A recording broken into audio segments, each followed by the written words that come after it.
శుభోదయం. ప్రియమిత్రులారా, ఈ ఉదయకాల దైవ ధ్యానమునకు స్వాగతం. అపోస్తులుడైన పేతురు రాసిన 2వ పత్రిక 3వ అధ్యాయము 14వ వచనాన్ని చదువుకుని దేవుని యొక్క వాక్యమును ధ్యానము చేద్దాం. ఆయన దృష్టికి నిష్కలంకులుగాను నిందారహితులుగాను కనబడునట్లు జాగ్రత్త పడుడి. దేవుడి పరిశుద్ధ వాక్య భాగమును మన వినికిడిలో ఆశీర్వదించునుగాక. ఆమేన్. ప్రియమిత్రులారా, అపోస్తులుడైన పేతురు ద్వారా దేవుడు మనకొక ఆజ్ఞ ఇస్తూ ఉన్నాడు. జాగ్రత్త పడుడి, జాగ్రత్త పడుడి.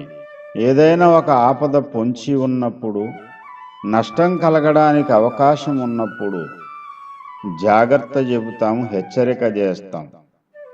ఆత్మీయ జీవిత యాత్రలో జాగ్రత్తగా ఉండడం అనేది చాలా అవసరం. మన ప్రభువైన యేసుక్రీస్తు వారు తన శిష్యులతో చెబుతారు కదా, మీ మట్టుకు మీరు జాగ్రత్తగా ఉండండి. మన మట్టుకు మనం జాగ్రత్త వహించవలసిన అవసరం ఉంది.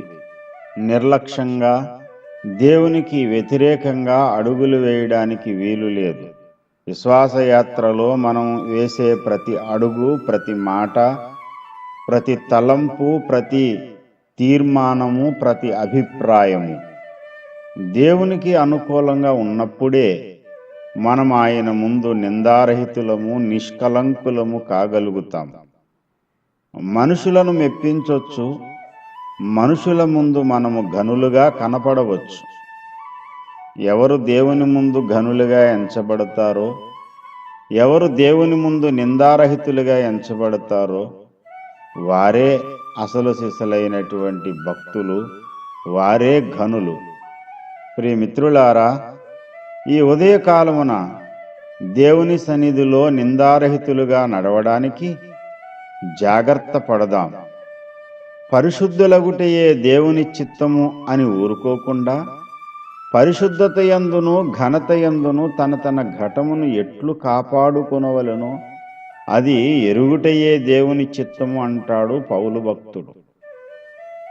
నీ పరిశుద్ధతను కాపాడుకోవడానికి, దేవుని ముందు యోగ్యునిగా కనపడడానికి ఎలాగా ప్రవర్తించాలో, ఎలా మాట్లాడాలో అది గ్రహించడానికి ఈ ఉదయకాలమున నీ మనసును దేవునికి అప్పగించుకో.